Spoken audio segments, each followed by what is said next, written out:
제가 먼저 봉독합니다. 너희는 아침에 너희의 지파대로 가까이 나오라.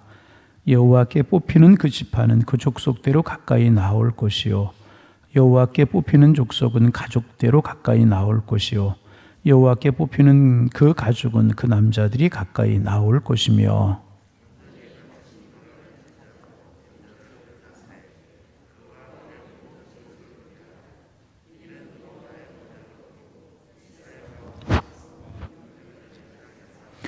이에 여호수아가 아침 일찍이 일어나서 이스라엘은 그 지파대로 가까이 나오게 하였더니 유다 지파가 뽑혔고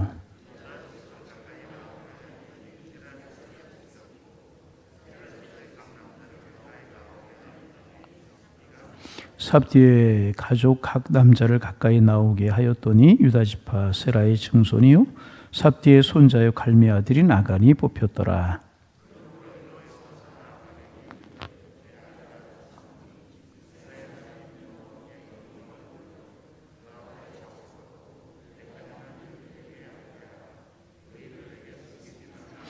아간이 여호수아에게 대답하여 이르되 참으로 나는 이스라엘 하나님 여호와께 범죄하여 이러이러하게 행하였나이다.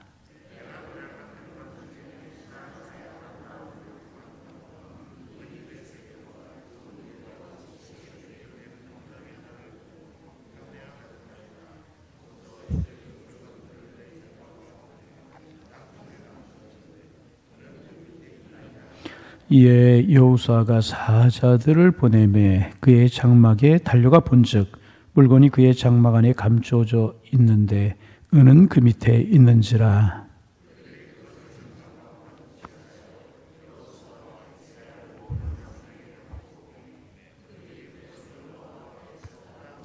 여호수아가 이스라엘 모든 사람과 더불어 세라의 아들 아간을 잡고 그 은과 그 외투와 그 금덩이와 그의 아들들과 그의 딸들과 그의 소들과 그의 나귀들과 그의 양들과 그의 장막과 그에게 속한 모든 것을 이끌고 아골 골짜기로 가서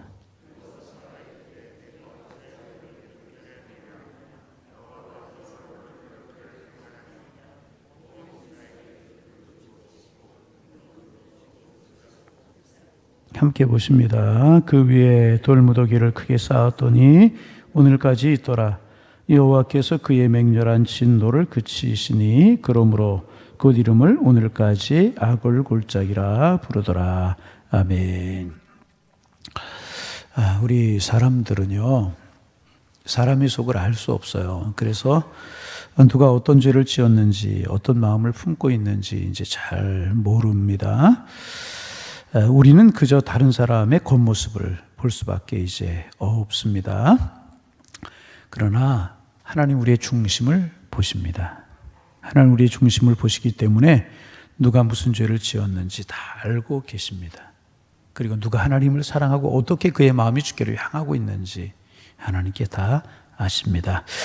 물론 이제 이스라엘 안에 아간의 죄 말고 다른 죄가 전혀 없었던 것은 아니었습니다. 다른 죄도 이제 있었을 것입니다.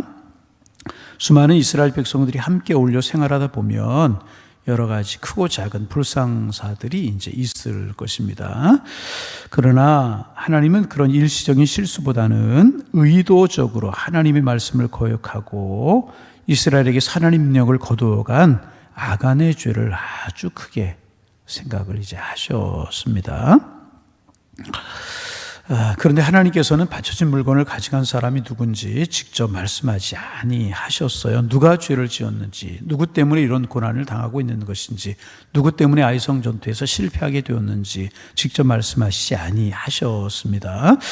우리는 백성들이 모인 앞에서 하나님께서 하나님의 명령을 어긴 사람이 누구라고 하는 것을 바로 이제 말씀하시면 좋을 것 같은데 하나님은 그렇게 하지 아니하시고 제비를 뽑게 하셨어요. 오늘 성경에 기록되는 것처럼 먼저 지파별로 제비를 뽑고 뽑힌 지파 족속들이 나와서 제비를 뽑고 거기서 뽑히면 가족이 나와서 뽑고 거기서 뽑히면 남자들이 나와서 제비를 뽑게 했습니다.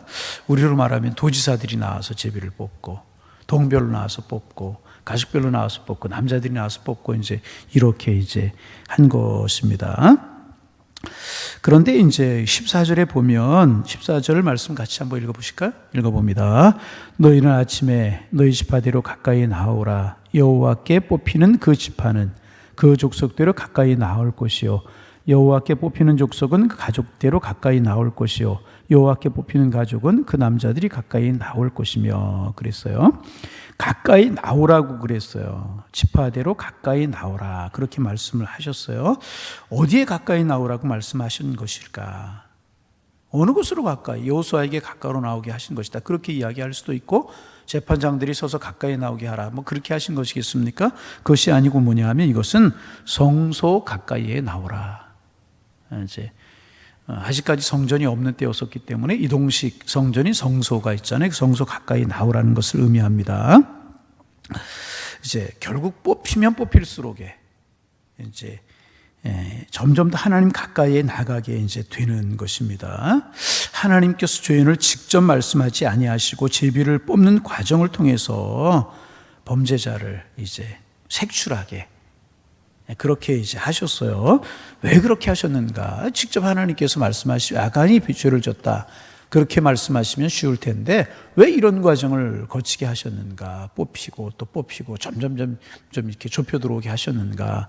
몇 가지 이유를 생각할 수 있습니다. 첫째는 뭐냐 하면 하나님께서는 이런 과정을 통해서 모든 이스라엘 백성들이 죄인을 찾는 과정에 동참하게 하셨다는 것입니다. 이것이 바로 자신의 일이다, 내 일이다 하는 것을 생각하게 이제 하신 것입니다. 만일 하나님이 모든 것을 다 하셨다면 이스라엘 백성들은 하나님이 너무 하신다고 불평을 했을지도 모를 것입니다.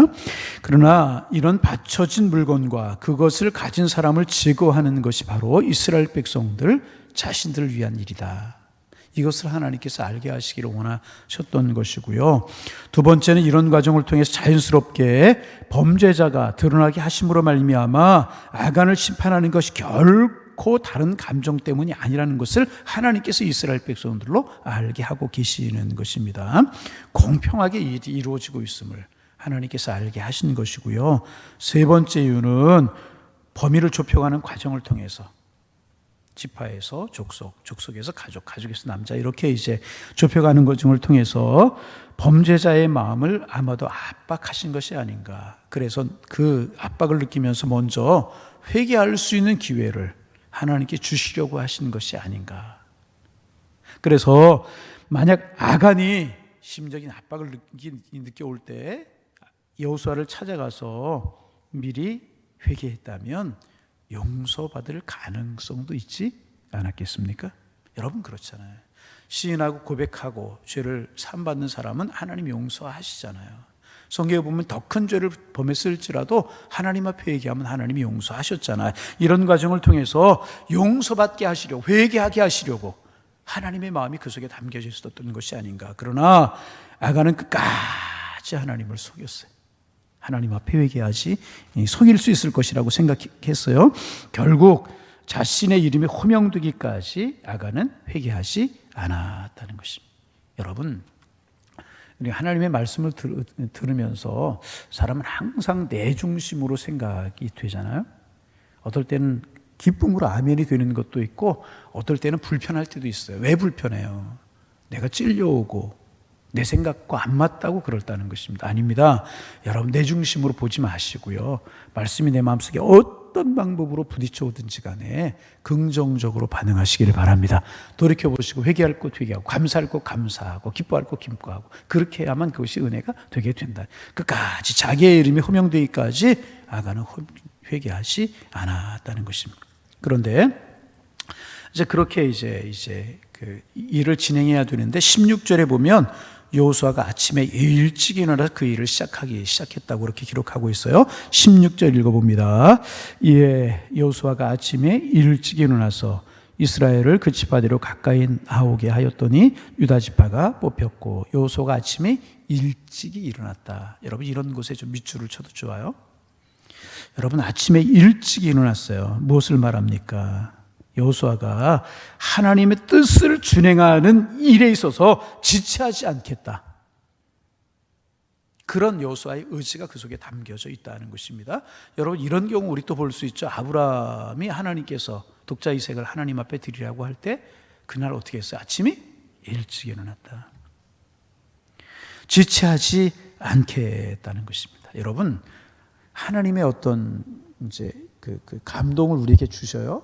우리에게 결단이 될 때가 있어요. 그러면 지체하면 안 돼요.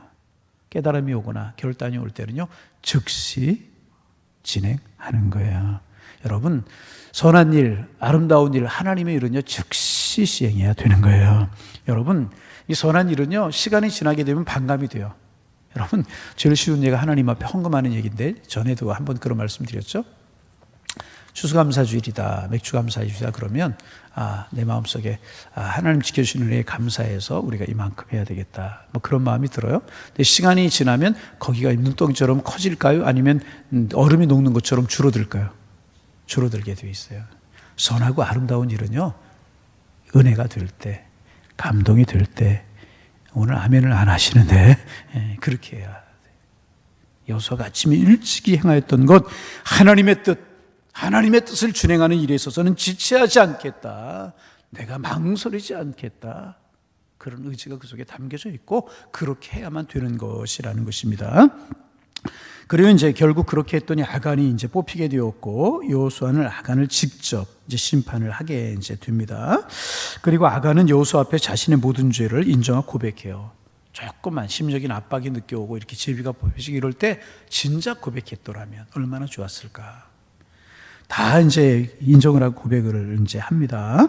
그리고 그가 이제 훔친 것은 우리가 아는 것처럼 신한산 외투 한 벌, 신한산 외투 한 벌이라고 하는 것이 뭐니까 무스탕 코트라고 이야기할 수도 있고 모피 코트라고 이야기할 수도 있어요.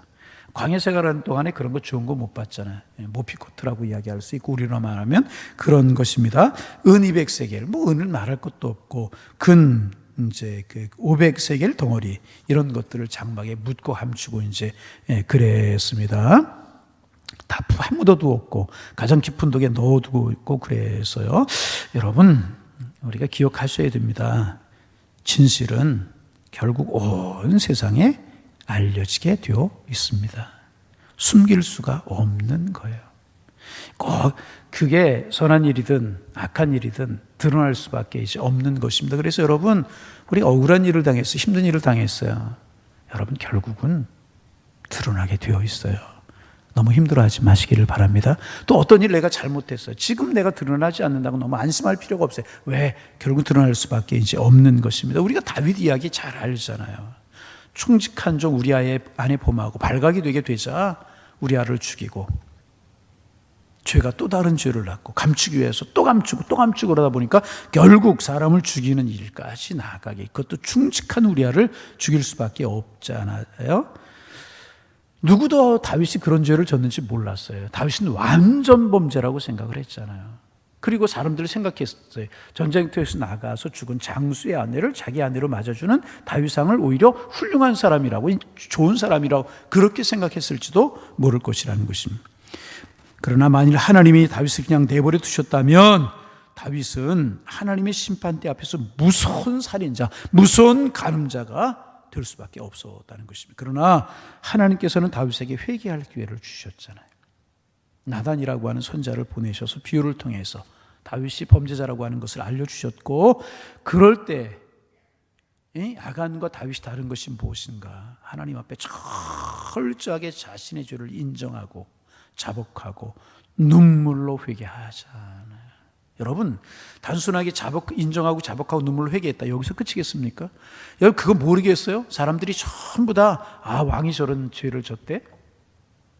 그럼 얼마나 멸시와 조롱이 있었겠습니까? 여러분, 그렇잖아요. 얼마나 수치스러운 과정입니까?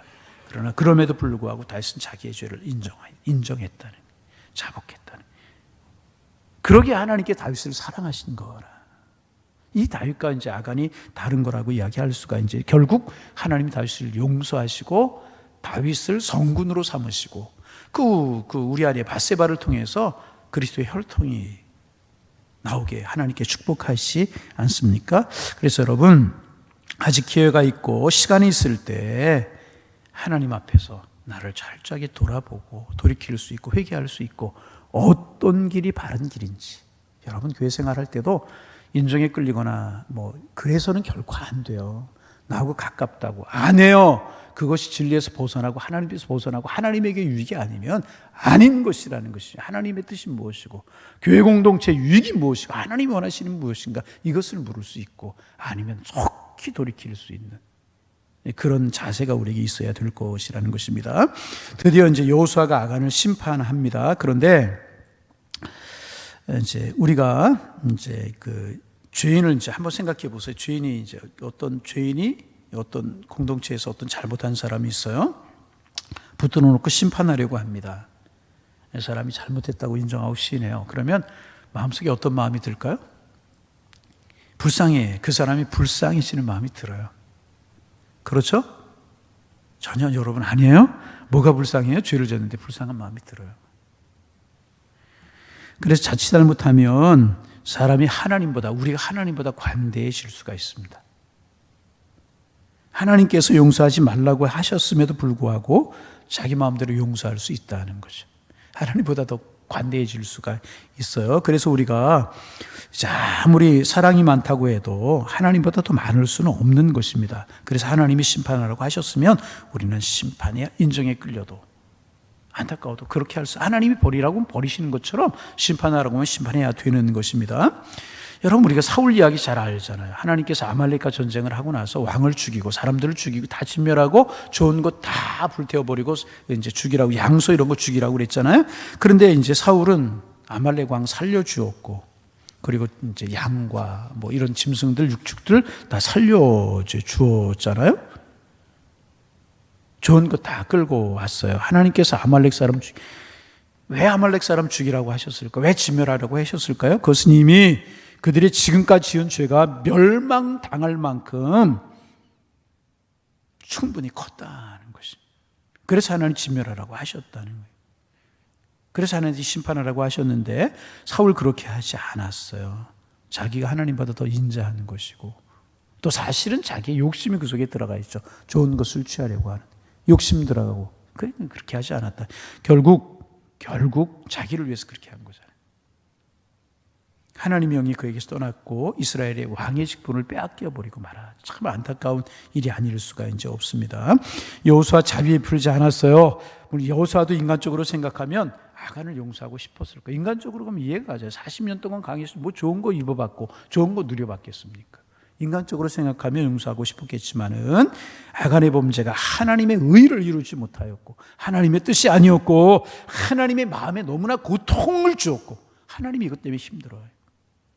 백성들에게 고통을 주었기 때문에 상처를 주었기 때문에 용서할 수가 없었던 것입니다. 그래서 아간 가구의 식구들과 모든 가축들을 아골 골짜기라고 하는 곳에서 쳐서 이제 죽이게 이제 됩니다.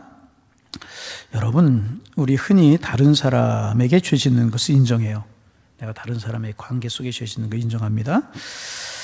이제 반면에 하나님께 대하여 짓는 하나님에 대하여서 짓는 죄는 죄라고 인정하지 않고 이것을 하나님께 대하여서 하는 것은 이것은 이제 죄라고 생각하지 않는 경우들이 종종 있어요.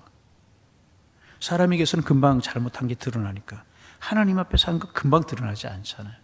하나님 앞에서 한 것 죄라고 생각하지 않는 경우들이 종종 있어요. 그러나 반대로 다른 사람에 대해서 짓는 것에 비하면 하나님께 대해 짓는 죄 우리 잘 생각할 수 있어야 된다. 더 하나님이 잘 알고 계신다는 것. 그래서 여러분 우리는 항상 하나님과의 관계를 먼저 생각할 수 있어야 될 거예요. 몰랐어요. 그러나 하나님은 아시잖아요. 결국 이제 이 아골 골짜기는 그 후로 소망이 없는 골짜기가 되어버리고 말았어요.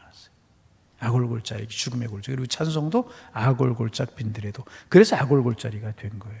예수님도 아골 골짜기. 이제 소망이 없는 골짜기가 되어버리고 이제 말았습니다. 그러나 이제 결국 나중에 호세아서에 보면 하나님께서 또 이 아골 골짜기를 회복시킬 것을 소망이 있게 하실 것을 말씀하고 계시는 그런 거 볼 수가 있는데 아무리 아골 골짜기라도 예수 그리스도 안에서는 소망의 골짜기가 될 줄로 믿습니다. 예수 그리스도 안에서 그거 깊이 이제 다음에 기회가 되면 생각하고 오늘 마지막으로 생각할 수 있는 것 우리 26절 한번 읽어보실까요? 26절 읽습니다. 그 위에 돌무더기를 크게 쌓았더니 오늘까지 있더라. 여호와께서 그의 맹렬한 진노를 그치시니 그러므로 그곳 이름을 오늘까지 아글골짜리라 부르더라. 돌무더기가 쌓여. 그때서야 심판하고 죄의 근원을 색출하고 죄의 근원을 해결하자 하나님께서 맹렬한 진노를 그치셨다. 하나님께서 어떻게 맹렬히 진노하셨나요? 막 소리를 치셨나요?